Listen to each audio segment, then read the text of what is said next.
Tonight, we do a special expose on each of the major party candidates running for president. It's important that Christians engage with knowledge about the issues that affect their lives and their faith. And while no one person can save America, Christians are called to be salt and light. That means influence your nation, people. And I'm going to tell you what each candidate stands for regarding your faith. Stay tuned for your favorite night of the week, The Deep End on Tim Hatch Live.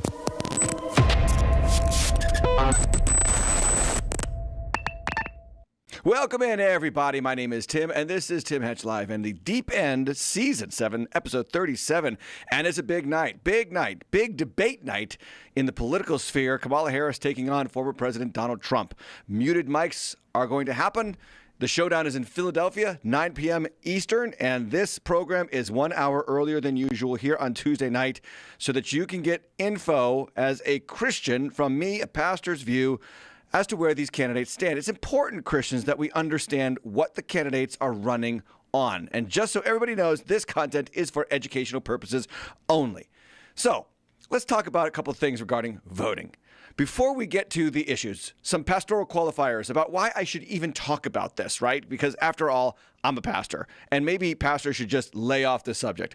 Well, I disagree, and let me explain. First, I will say, of course, Jesus is the answer to America's spiritual crisis, not the government. We are not electing a pastor-in-chief. We're electing a commander-in-chief. And he has to run the military, and he has to run the federal government, and he has to veto bad bills from Congress, and he has to kind of represent us on the world stage and make sure that our military will protect us and so on and so forth. He's not the answer to our spiritual crisis. That crisis is answered by the gospel being preached from people like me, pastors in the pulpits. So that brings me to number 2, Christians, not politicians, are called to be ambassadors of the gospel first and foremost. Now, if the politician is a Christian, then of course they should absolutely be an ambassador for the gospel in the halls of power. But they also have to be civil governors over Christians and non-Christians. So that's important to understand. It's very difficult to lead different kinds of people with different kinds of views and different kinds of faith. But their views will affect our lives, which brings me to number 3. Christians are citizens of nations in this world and are called to be salt and light. That means influence. That's what salt means. Salt gets spread on meat in the ancient world to preserve it, to protect it from decay. That's what Christians are. We protect the world from decay. And I believe we can do that with voting. Now, of course, we only vote once every 2 years or every year or once every 4 years. And so, obviously, our prayers and witnessing and church gathering and worship are far more common and far more important than voting. But voting is important. Too many Christians cop out when it comes to politics. They say things like, I'm just tired of it all. Or they say things like, both candidates are horrible. I don't know who to vote for. Or they say things like, separation of church and state. Aren't we supposed to stay out of it altogether? Well, the word separation of church and state actually isn't even in any of our founding documents. It's not in the Declaration of Independence. It's not in the U.S. Constitution. It actually comes from a letter from Thomas Jefferson to the Danbury, Connecticut Baptists back in the 1800s when Jefferson was president. And he writes a letter to this group of Baptist Christians talking about the phrase, a wall of separation between church and state, and using it as a way of saying Christians are protected from the government interfering on how they practice their faith.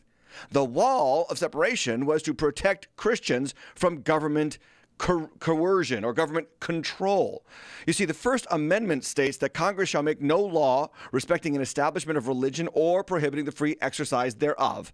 So Christians should have absolute freedom to worship as they see fit, to speak as they see fit, to share their faith as they see fit in this democratic republic in which we live.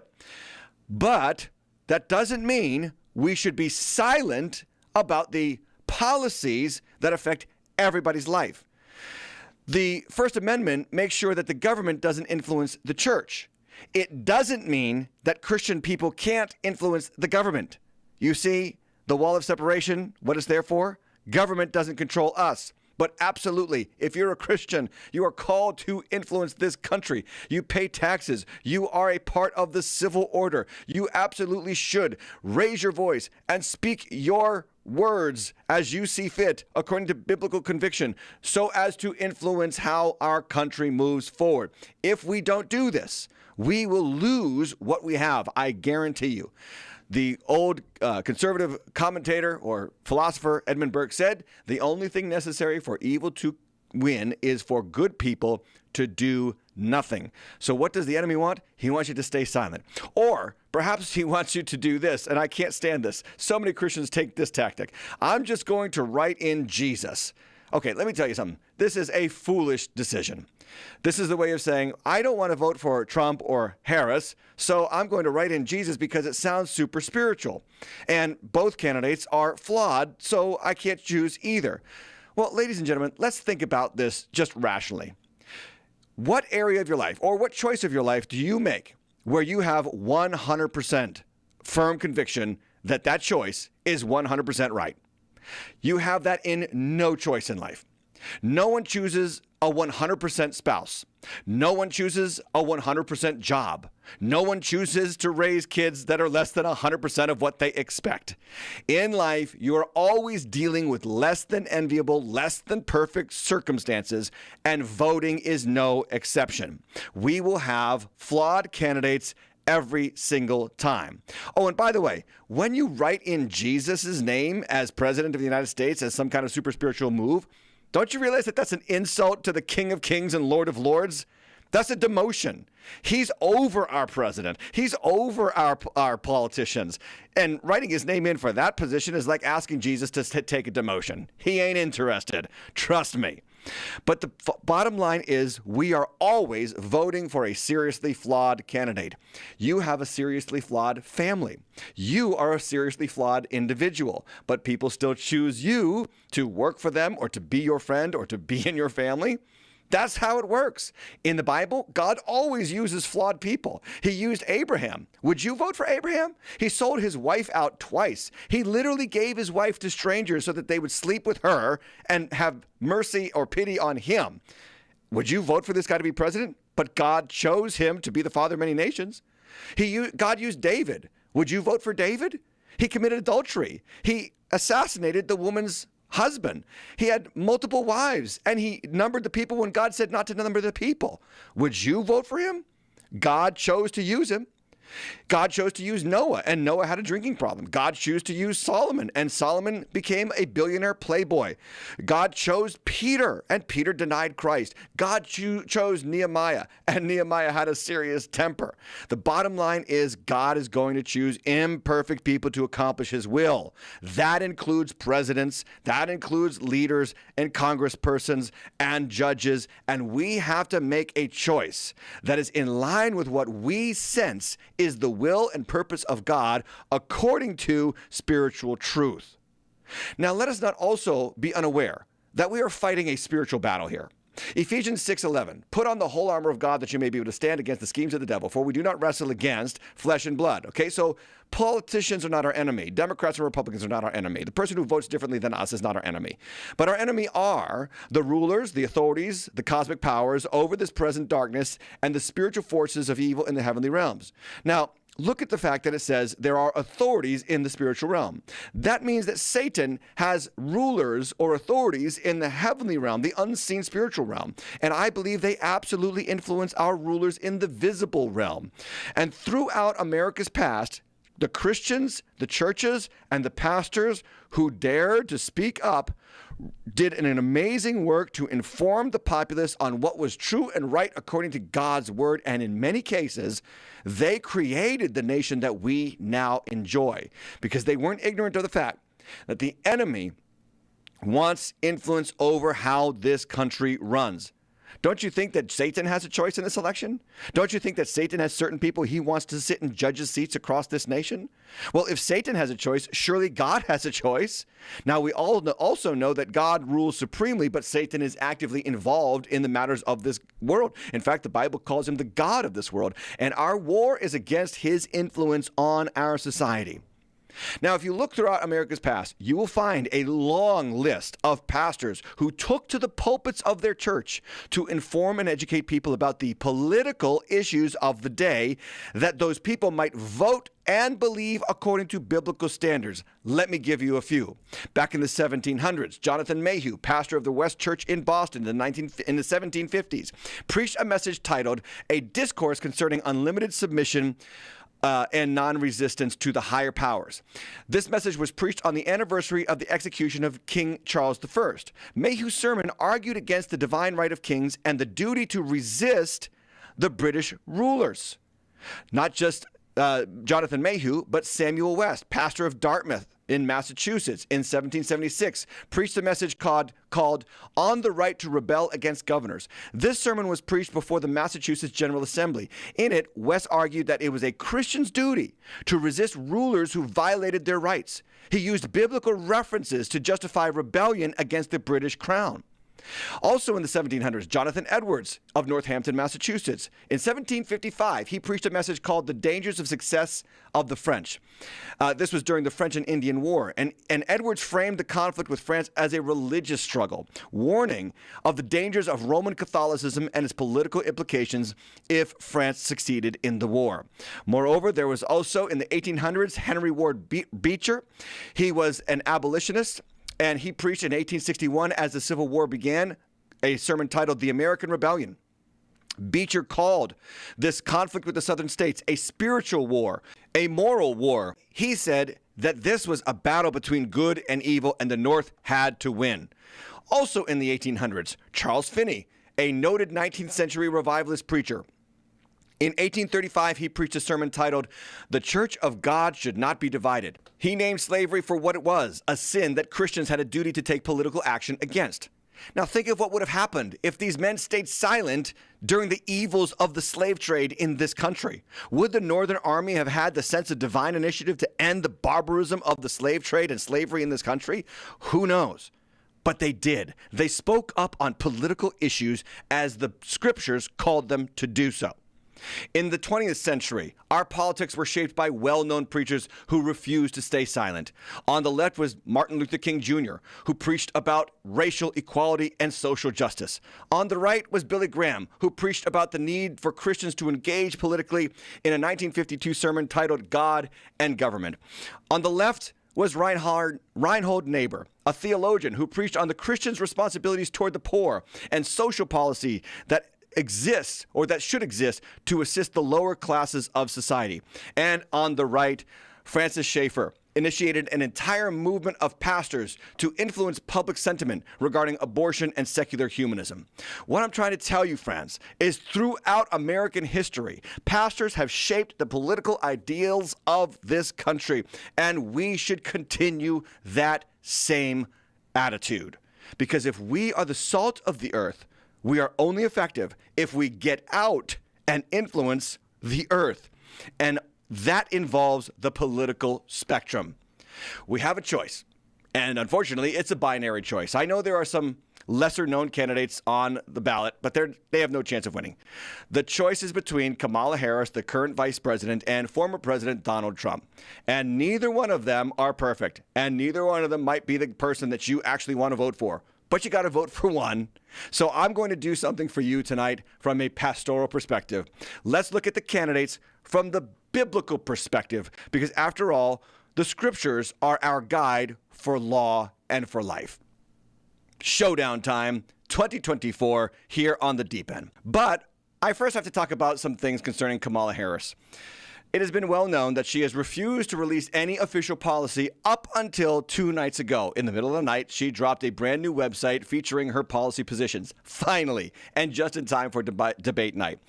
Now, the problem is that she has flip-flopped on major policy initiatives from her first run at president in 2020 to now. So what she believes looks very different than what she used to believe.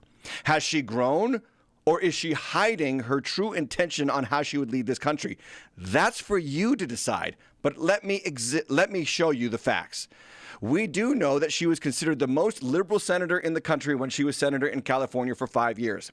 A website called GovTrack, which ranks federal legislators on their particular political bent named her the most liberal senator in the entire House. But that same website, govtrack.us, retracted their ranking and called it unreliable shortly after she was given the nomination from Joe Biden. Weird, since you're the ones questioning your own ranking system, govtrack.us. And then she released this new policy page on her website, and somebody quickly found out that she basically copied and pasted all of her policy positions from Joe Biden's own former campaign page. In fact, some nerd with a computer degree looked at the metadata on the website and found that it still contained the metadata, quote, "Are you with us? Join our campaign to re-elect Joe Biden today," end quote. So it was either laziness or intentional lifting of the very policies of Joe Biden and just pasting them onto Kamala's policy page because she really has no new policies of her own. That's the thing that we're seeing with Harris on a consistent basis. She says little, she offers not much information, and she expects you to vote for her. On the other side of the aisle is Donald Trump, who doesn't stop talking, and in some ways it can hurt him. Over the last couple of months, since Harris got the nomination from Joe Biden, Donald Trump and J.D. Vance have had 34 interviews. Harris and Tim Walz sat down for just one joint interview. That's the dichotomy right off the jump. And unfortunately, even CNN and major news outlets are starting to question Harris's shifting positions. An astonishing 4-minute segment on CNN featured this reality that she has done a 180 from her former policies in order to run for president. Watch. Tonight, Kamala Harris releasing details of her policy positions for the first time on her campaign website. A K-file investigation has uncovered, meantime, a 2019 questionnaire. And in this questionnaire, Harris laid out some much more liberal stances, among them on immigration. So in 2019, in what K-file found, she said she would cut funding to ICE, writing, quote, "Our immigrant detention system is out of control, and I believe we must end the unfair incarceration of thousands of individuals, families, and children. I was one of the first senators after President Trump was elected to advocate for a decrease in funding to ICE." Well, now, of course, she's touting the Biden administration's executive order to crack down on the border. K-File's Andrew Kaczynski joins me now. Andrew, that's pretty incredible on its own when you're talking about what you found here on ICE. What else did you find? Yeah, and this was a questionnaire that she filled out for the ACLU, and this questionnaire is really an interesting snapshot in time of that 2019 Democratic primary. Kamala Harris was trying to get to the left of Bernie Sanders. She was trying to get to the left of Elizabeth Warren, and you really see that in a lot of these answers. And I want to walk our viewers through a little bit of what she said. Let's just take immigration and look at what she said here. She said on immigration, she made this open-ended pledge to end immigrant detention. She said she supported taxpayer-funded gender transition surgeries for detained migrants. She also said she supported taxpayer-funded gender transition surgeries for detained migrants. She actually said she supported that. She both wrote and answered in the affirmative when she was asked this. Oh. And she said she also supported it for federal prisoners. Now, she also pledged to slash immigration detention by 50%, close all family and private facilities, and decrease funding for ICE, and then the end ICE detainers with local law enforcement. I mean, these are things that, you know, it would be hard to think that you would come up with taxpayer funding gender transitions for detained migrants, and yet this, as you say, written and verbally. You know, what else, you know, did you find? Well, let's take a look at her answer here on drugs. She got asked about, you know, the question from the ACLU was, since drug use is better addressed as a public health issue through treatment and other programming, will you support the decriminalization at the federal level of all drug possession for personal use? And Harris answers yes. Now, what would that mean? Well, it mean the federal all drug possession. That's not just marijuana, which she alluded to in her answer to this question, but it also would mean federal level of all drug possession, fentanyl, crack, use. You know, cocaine, things like that. Yeah. Have they responded to you on her changes on these issues? So we did put this question to the Harris campaign about the entire ACLU questionnaire, and the Harris campaign didn't answer any questions from CNN. Instead, they just provided a statement from an unnamed Harris campaign advisor that just said, the vice president's positions have been shaped by 3 years of effective governance as part of the Biden-Harris administration. Now, they declined to CNN to elaborate on what those positions were. And then they also provided this statement, which they attributed to a spokesperson saying, as president, she will take that same pragmatic approach, focusing on common sense solutions for the sake of progress. So where does she stand on this, all this questionnaire today? We don't know, and they won't say. That is an unprecedented critique of Harris's shifting positions, and it's even on a very liberal outlet like CNN. So there are a lot of questions for us, even tonight, and especially for this debate, as to what Vice President Harris intends to do if she's elected as president. This past Sunday, Bernie Sanders was questioned about this on NBC News Meet the Press, and he said the quiet part out loud. Let me see if you can see what he's talking about. Watch. Described Vice President Kamala Harris as a progressive. She has previously supported Medicare for all. Now she does not. She's previously supported a ban on fracking. Now she does not. These, Senator, are ideas that you have campaigned on. Do you think that she is abandoning her progressive ideals? No, I don't think she's abandoning her ideals. I think she's trying to be pragmatic and doing what she thinks is right in order to win the election. Yikes. So she's being pragmatic, doing what she thinks is right in order to win the election, and her values have not changed. In fact, she said that out loud in front of Dana Bash in last week's interview with Tim Walz. So as we approach this expose on Trump's views and policies and Harris's views and policies, we need to just take Kamala Harris for what we now know she's saying, but also identify what she has said before.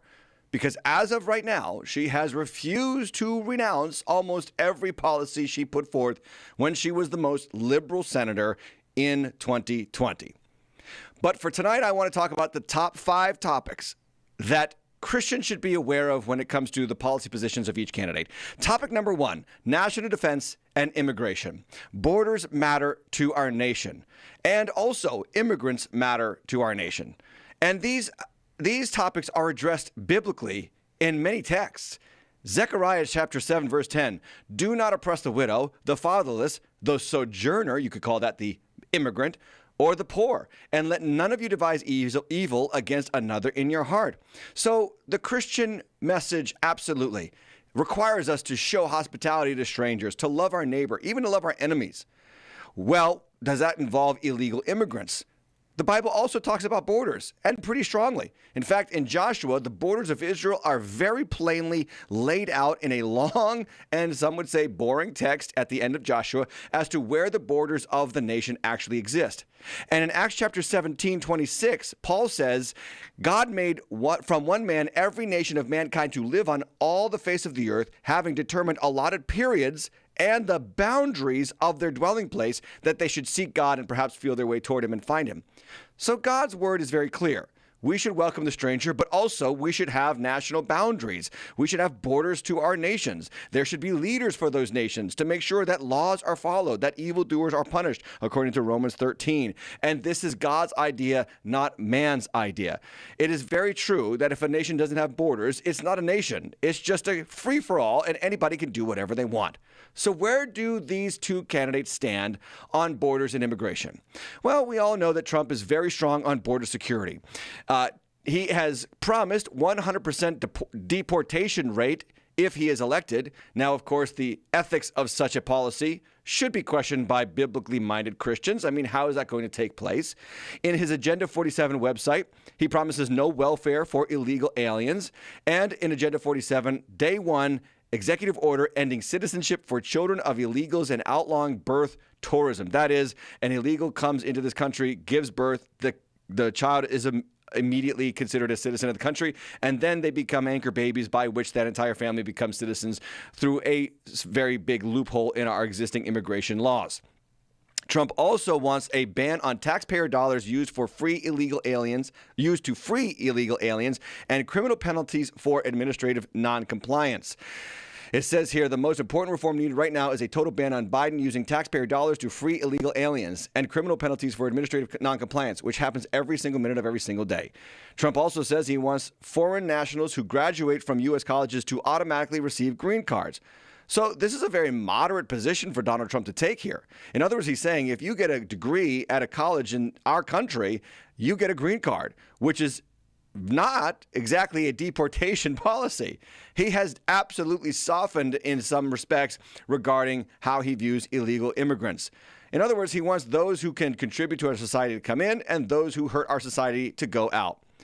Now, on the other side of the aisle, we know for a fact that Kamala Harris was named the border czar in 2021 by Joe Biden. And I have a video just to prove it, just so you know that what's happening with our illegal immigration problem is absolutely on her shoulders. Watch. I've asked her, the VP today, because she's the most qualified person to do it, to lead our efforts with Mexico and the Northern Triangle and the countries that help. We're going to need help in stemming the movement of so many folks stemming the migration to our southern border.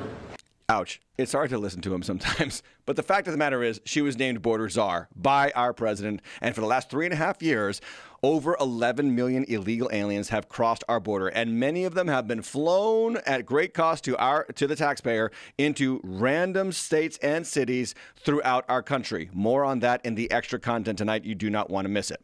Now, again, Kamala is a very notable flip-flopper. Let's talk about her policies regarding illegal immigration. In 2019, she told CNN that she was 100% in favor of free health care for illegal aliens.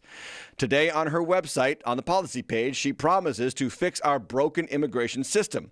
Now, again, it should be noted that she is currently in charge of our broken immigration system, so take her promises for what they're worth. But she talks about her reputation as Attorney General in California. She wants to keep communities safe. She wants to reform the system. And she wants to get the traffickers and cartels and the people who smuggle guns out of our country. Well, the question for me as a voter is, why not start doing that right now in your official position? There are also these topics from Kamala Harris. She vows to grant amnesty to migrants who illegally cross the border. This was back in 2020. The most destructive part of Kamala Harris's border plan is where she says that she wants to give 8.5 million illegal aliens an earned pathway to citizenship. Oh, I'm sorry. This is not from 2020. This is from her policies now on her website.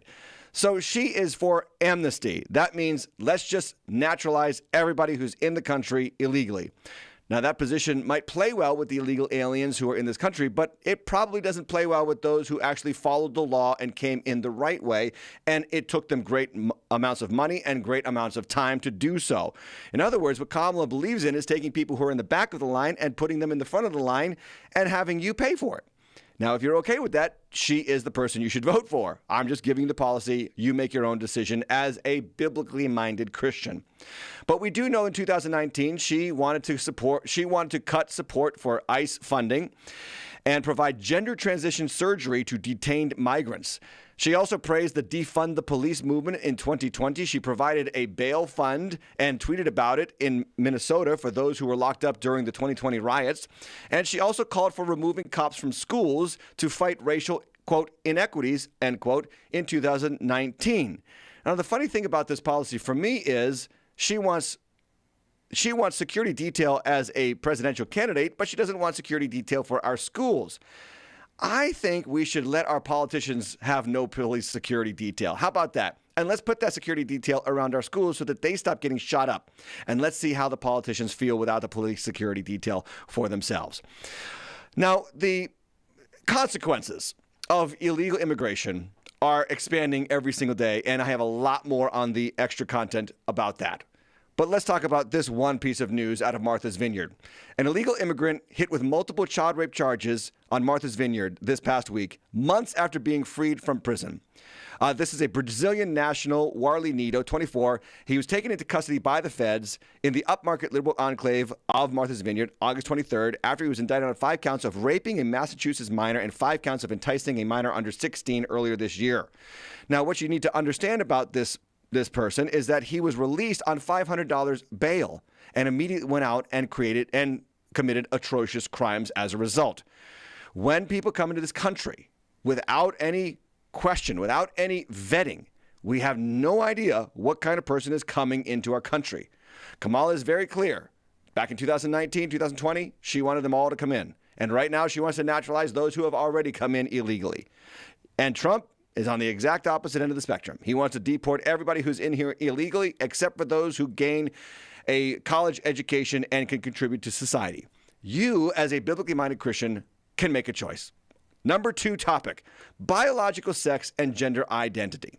This is a big deal for many Christians because as we are seeing in our country right now, biological sex has been foisted into this confusion era where kids don't even know what gender they are. Back in 2015, Facebook very famously allowed for a person to pick from 72 possible gender choices. And these policies have trickled right up into the political halls of power in our country right now. At the same time, we also have questions about what makes a family, what makes a marriage. And the candidates are somewhat similar and very different on these topics. So let's talk about the Bible's word on gender and sexuality first. Genesis 1:27, God created man in his own image. In the image of God, he created him, male and female, only 2, he created them.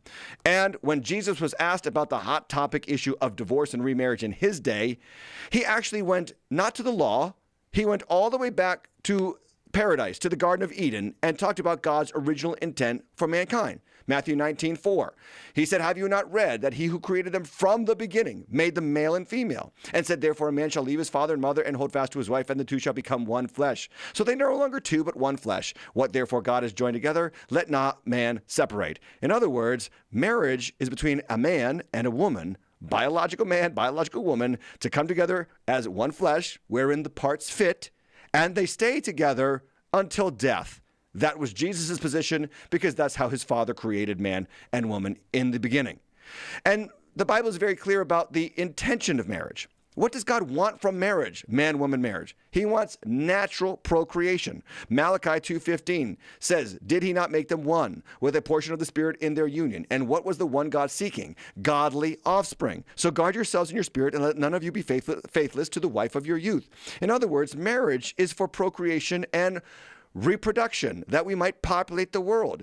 The first commandment of Scripture that God gives to man is be fruitful and multiply. In other words, have babies and let's fill this earth with a lot of people because people bear the image of God. Now, where do the candidates stand on these issues? President Trump, on his website, has this: President Trump's plan to protect children from left-wing gender insanity. There are a number of bullet points. Let me go through them as concisely as I possibly can. Number 1, revoke Joe Biden's cruel policies on so-called gender-affirming care. Number 2, cease all programs that promote the concept of sex and gender transition at any age. Number 3, ask Congress to permanently stop federal taxpayer dollars from being used to promote or pay for these procedures. Number 4, pass a law prohibiting child sexual mutilation in all 50 states. In other words, no gender transition surgeries for kids. Number 5, declare that any hospital or healthcare system or provider participating in the chemical or physical mutilation of minors will no longer meet federal health and safety standards for Medicare and Medicaid and will be terminated from the program. Number 6, support the creation of a private right of action for victims to sue doctors who have unforgivably performed these procedures on minor children. Number 7, direct the Department of Justice to investigate Big Pharma and the big hospital networks to determine whether they have deliberately covered up horrific long-term side effects of sex transitions. Number 8, direct the Department of Education to inform states and school districts that if any teacher or school official suggests to a child that they should be trapped in the wrong body, they will be faced with severe consequences, including potential civil rights violations. Number 9, as part of our new credentialing body for teachers, we will promote positive education about the nuclear family, the roles of mothers and fathers, and celebrating rather than erasing the things that make men and women different and unique. Trump's pretty darn clear on these issues. He also is very vocal about his support for gay marriage way back in 2016, saying he was fine with it.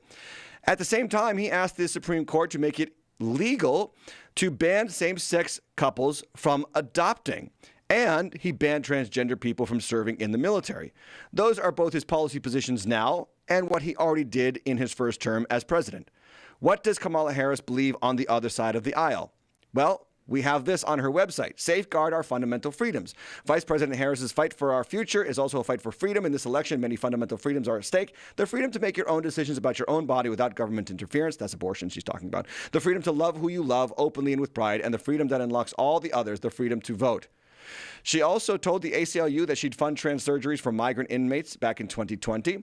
And her running mate, Tim Walz, the governor of Minnesota, touts the Democratic record of defending LGBTQ rights and says Harris will advance the cause if elected.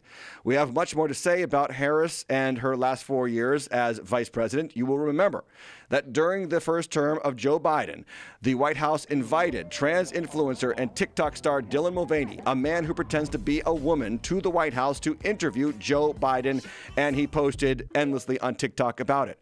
Harris also invited the host of Queer Eye for the Straight Guy. That is a man wearing a dress. She invited him and his partner to the vice president's residence and celebrated them, and even had that gentleman speak to the press corps of the president. We should also remember when trans model Rose Montoya went topless during a pride party at the White House after meeting Biden. This is a man pretending to be a woman. And there is Joe Biden taking pictures with him. And there he is dancing and later exposing his fake breasts on the White House lawn.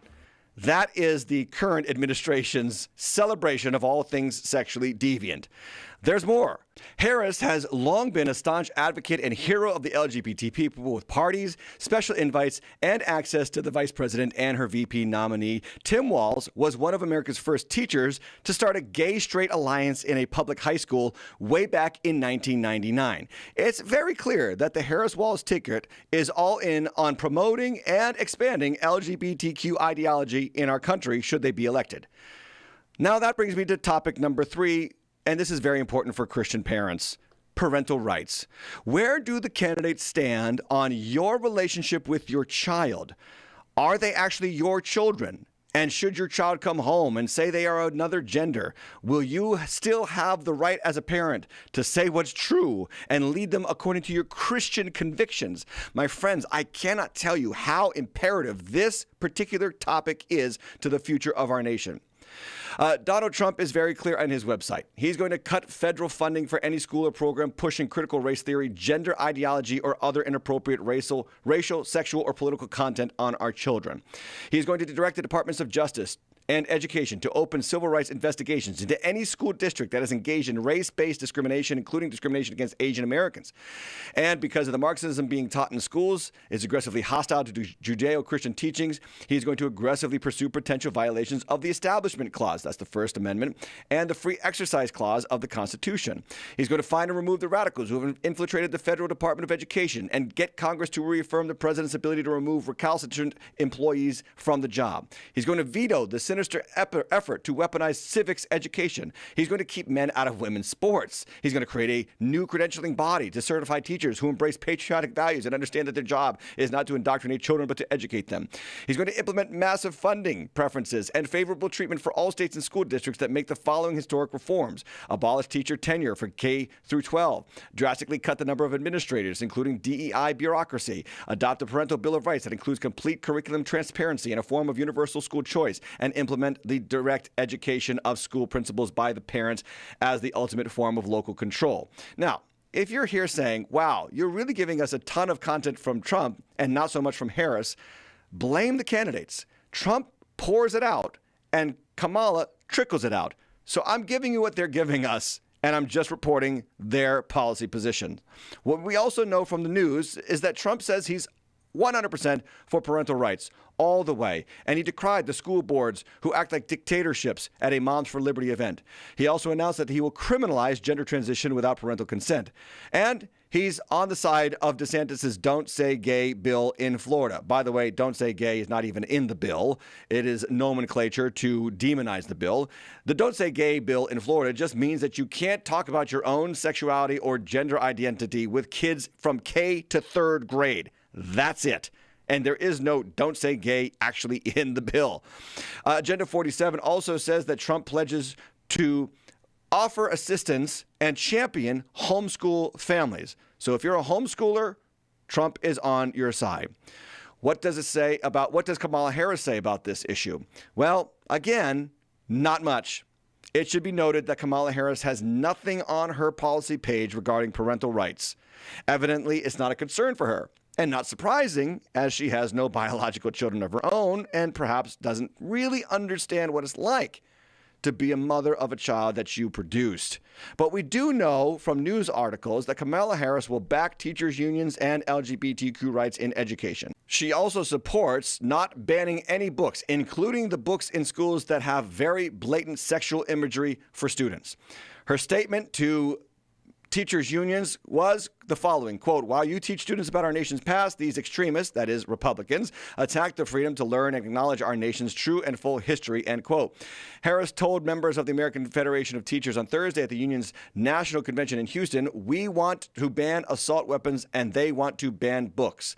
Now, we should remember when the White House called parents who were concerned about the curriculums that their students were experiencing in Loudoun County, Virginia, they called them domestic terrorists in 2021 and 2022. Many parents were arrested simply for asking questions about what their students were teaching. And let us remember that Tim Walz signed a bill in Minnesota making the state a sanctuary state for child sex changes.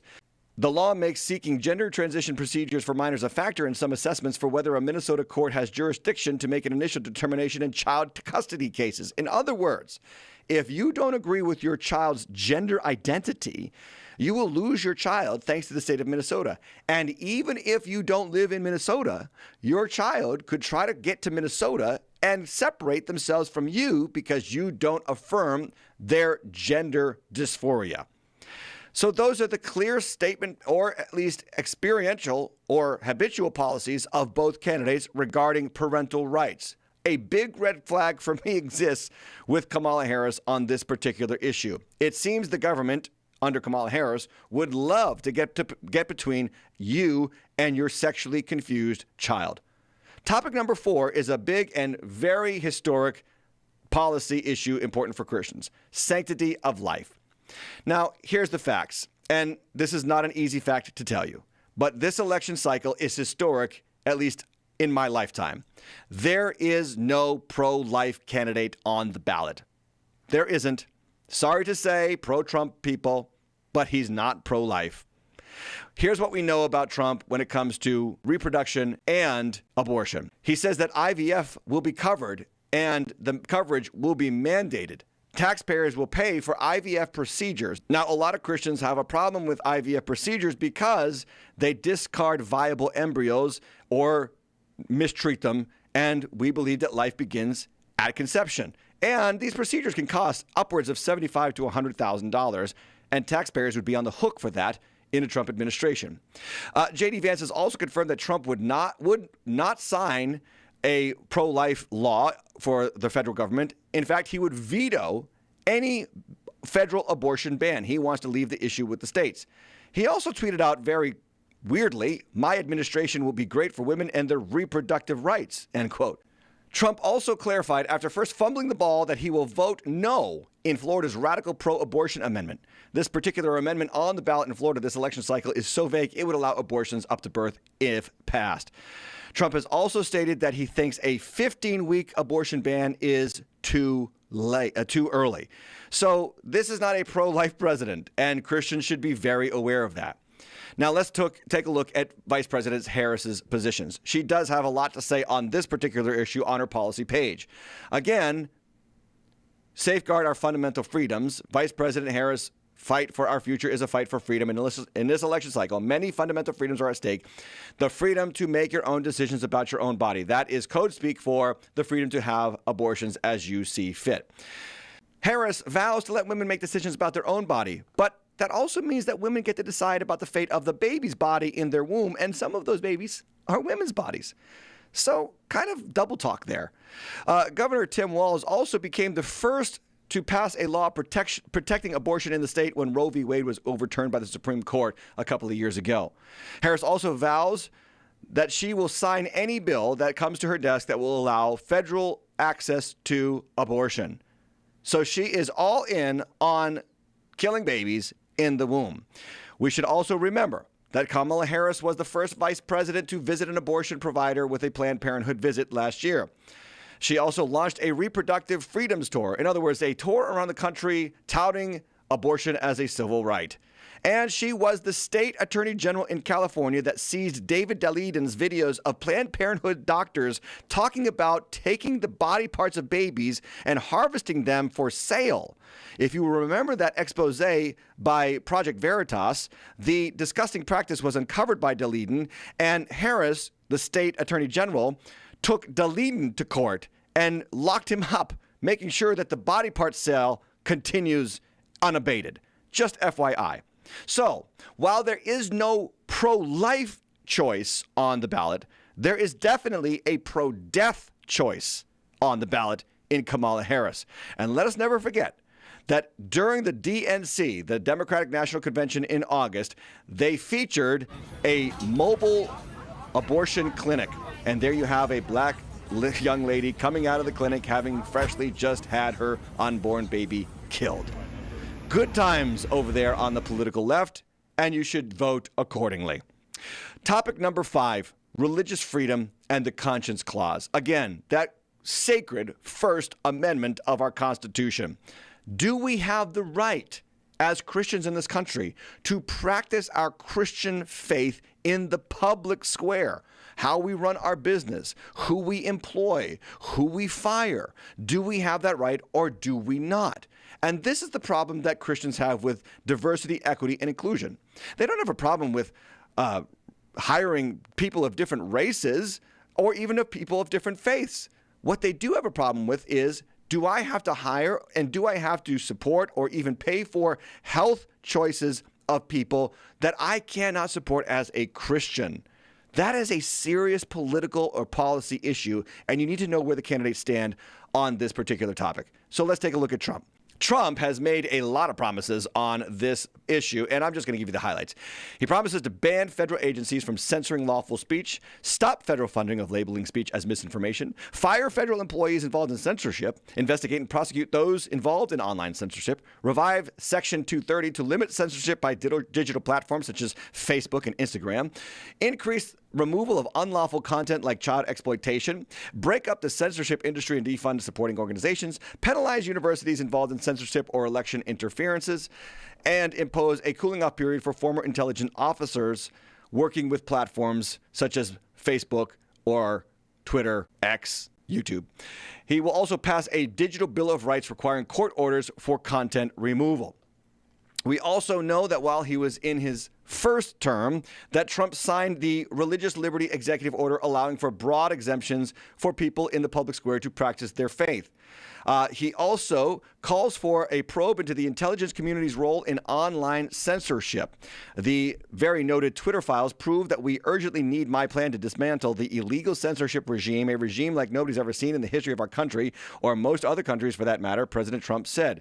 You will remember, now switching over to the Harris side on this issue, that she doesn't have much to say about religious exemptions or the freedom of religious expression in this country.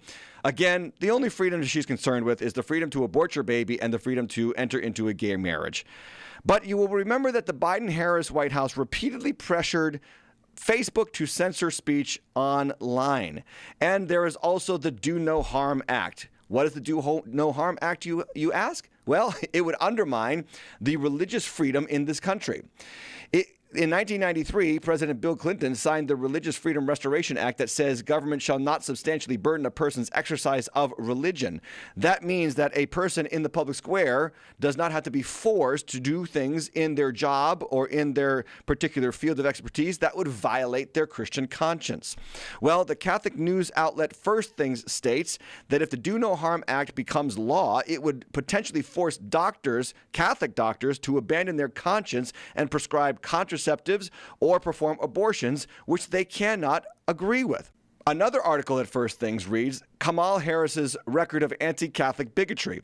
Now, you need to understand this one. During the 2018 confirmation hearing of judicial nominee Brian Bushler, Harris questioned his membership in the Knights of Columbus, an historic Catholic fraternal organization. She implied that the organization's views on abortion and same-sex marriage might be disqualifying for Bushler to hold the federal bench. just because he was Catholic, he would not be allowed to be a judge in our country. Now, that actually contradicts the Constitution of the United States. There is a little inconvenient clause in Article 6, Clause 3, that states, no religious test shall ever be required as a qualification to any office or public trust under the United States. That's why we can have Muslims in the House of Representatives right now. That's why atheists can also run for president, unhindered, and according to our Constitution, could be elected. Likewise, Christians should be able to hold federal bench positions or federal political positions and lawmaking positions, because that's the Constitution. No religious test should be administered to qualify any person for any public trust. Those are the top 5 issues that I've covered. Let me know in the comments if you want me to cover any other topics as the election gets closer and closer. But here's my question. Which candidate will support your right to live freely according to your Christian values? It's an important question, and it does matter. Your vote matters. Your participation in the political process of this country matters. Listen, Christians, if you don't vote, that just means that less Christians vote. And I want more Christians to vote, not less Christians to vote. I want more Christians involved, not less Christians involved. But most importantly, I want Christians who are dedicated Christians. Let me leave you with 3 key ideas. Vote once, pray often, and believe fully. What do I mean by that? Well, you can only vote once, that's the law. But you can pray as many times as you want for whoever gets elected. And you can also know and believe fully that God's sovereign will be accomplished. Daniel chapter 2:21 says, God changes times and seasons.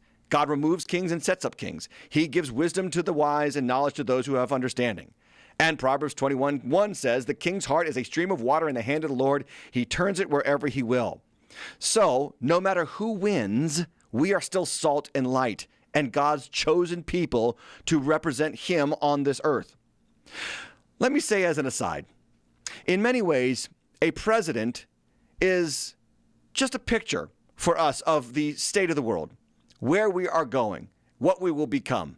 So who these 2 candidates are, in large part, represents who we will be. And there is no question in my mind that Kamala Harris is far less friendly to biblical Christianity than Donald Trump is. But should she win, my thought is that many lethargic Christians would wake up to the fact that our country is not for us anymore. It actually could spur a national revival, as many Christians would no longer look to the halls of political power for their source, but look to the halls of heaven and call on the name of Jesus to see him change hearts and change our nation. Now, if Trump wins, I do believe that God can and will use his policies to further protect religious freedoms, secure our borders, and support Israel, the chosen people of God, who are at present fighting a war for survival against 2 Islamic regimes in Hamas and Hezbollah. But at the same time, a warning should Trump win. We Christians cannot put our hopes in political power. Throughout the annals of Christian history, the Christian church has very rarely done well with political power. In fact, we are often more pure, more dedicated to Christ, more committed to Scripture and loving our neighbors when we don't have political power. Oftentimes, pride leads to a fall in the Christian story. That's not to say that we should vote for Harris in hopes of a Christian revival. It is to say that no matter who wins, there are good and bad things that could result. These days require Christian influence like never before. And let us never forget that voting is a privilege granted us by the Constitution of the United States, and we have a part to play. While you can only vote once, you can pray every chance you get for the right choice to be made, and when the decision is made, for the right decisions of that person to also be made. May God bless our country with wisdom and a desire to do what is right according to him. Thanks for being here for the free content. I have got a ton of extra content to go over tonight, so I want you to be a subscriber to The Dependables. Check it out for $10 a month to support what we do here on The Deep End and the Tim Hatch Live Network. You can get access to that extra content right now. Or support us with a little extra money, and we give you extra benefits. And we're always sending free gifts to our legacy members. Thank you very much. If you are a member of the Dependables clan, thanks so much for your support. And if you haven't heard already, you probably have, my new book, Ending Emptiness, is out. It is a great devotional book that you can read and study the book of Ecclesiastes and the life of Ernest Hemingway and King Solomon and yourself, and grow in Christ. I pray that this content has been an absolute blessing to you. And when you support us, we support Project Rescue and the American Bible Society. So that's the show for the free content tonight. I'm so glad that you were here. I pray God blesses you with wisdom. And I absolutely implore you to get involved in the political process and write one of these names in, or circle the dot anyway, because your vote matters. And we need more Christian influence, not less. But for the subscribers, I'll see you right now.